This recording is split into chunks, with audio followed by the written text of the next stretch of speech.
পুনরায় স্বাগত ত্রিপুরা ইউনিভার্সিটির পর্দায়। আমি আছি রাজেশ আপনার সাথে। পুনরায় আমরা পেয়ে গেছি অ্যাক্টিভ লিডার আমাদের ম্যাডামকে। আমাদের তিপ্রামুথার মহিলাদের যে সংগঠন আছে, এই সংগঠনের একদম অ্যাক্টিভ লিডার থেকে। ম্যাডাম, স্বাগত আপনাকে ত্রিপুরা ইউনিভার্সিটির পর্দায়। হ্যাঁ, হ্যাঁ। ম্যাডাম, দেখতে পাচ্ছি আপনাদের আজকে রাজবাড়িতে একদম ফ্ল্যাগ ফ্ল্যাগ লাগিয়ে কালকে প্রোগ্রামের জন্য তুঙ্গে আছেন আপনারা প্রস্তুতিতে। হ্যাঁ, হ্যাঁ। তো কালকে কালকে কিরকম মহিলাদের সাড়া পেয়েছেন? কালকে কতজন মহিলা আসতে পারে? আমাদের কি বিগত যে কথা বলেছি, আপনাদের মথার যা কর্মীরা আছেন তা ওরা বলেছেন যে 1 লক্ষ+ লোক হতে পারে। আর মহিলা, তাদের এর মধ্যে মহিলা কতজন থাকতে পারে? মহিলা মহিলাদের সংগঠন যেকোনো রাজনীতি নতুবা ধর্মনীতিতে আমরা যখন দেখি, আমরা মহিলাদের সাপোর্ট নতুবা মহিলাদের সংখ্যায় অনেক সময় আমরা বেশি দেখি। যেমন 3 ভাগের 2 ভাগ হবেই।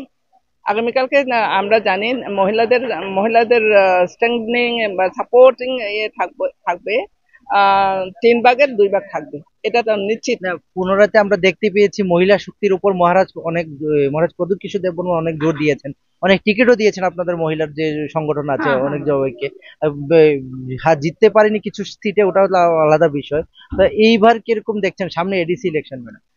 সামনে এডিসিতে যেমন অন্য পার্টিতে আমরা এতটা দেখতে পাইনি মহিলাদেরকে সংরক্ষণ, যেমন 1/3 অ্যাকর্ডিং টু সুপ্রিম কোর্টের অনুসারে আমাদের 1/3 করে দেওয়া দেওয়া হবে এমন একটা আছে, কিন্তু এটা কোনো পার্টিতে এটা আম, সুযোগ দেওয়া হয়নি। কিন্তু মহারাজার নেতৃত্বে যেটা তিপ্রামথাতে আমরা দেখতে পেয়েছি এখন, গত 2021-এ যখন এডিসি ইলেকশন হয় তখন 2জন মহিলাকে সম্মান দেওয়া হয়েছে। একজন পাস করতে পারেনি, একজন পাস করেছে।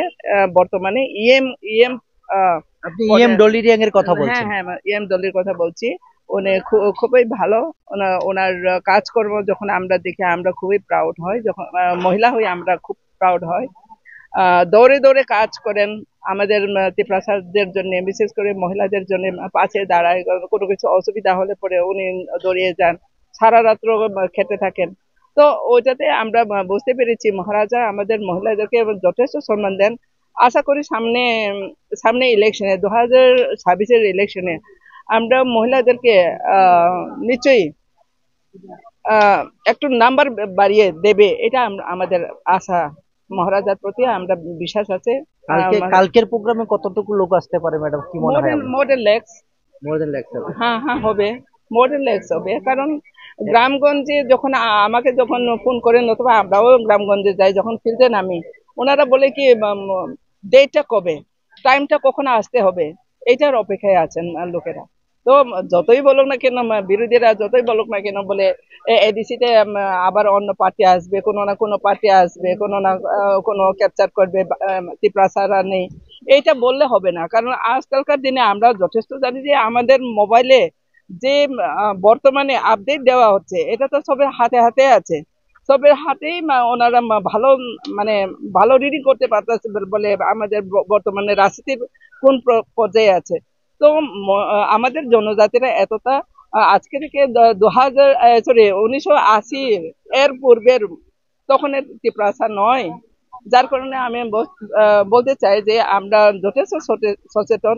আর আমাদের যারা সক্রিয় নেতারা নতুবা লিডার্স সবই মানে এমন ভাবে মানুষের কাছে গিয়ে এত ভাই বোনদের মানে এক ঘরের মতো একটা নিজের দুঃখ কষ্ট শেয়ার করে, যেটা আপডেট কি হচ্ছে সেন্ট্রাল গভর্নমেন্ট আর স্টেট গভর্নমেন্ট যেটা আমাদের অ্যাকর্ড দেওয়া হয়েছিল, এই সবগুলোর ব্যাপারে যথেষ্ট ওদের নলেজে আছে। যতই বলুক না কেন আমরা বলতে পারি 100% আমাদের 2026-এ আমাদের আবার ত্রিপুরা গভর্নমেন্ট গঠন করবে।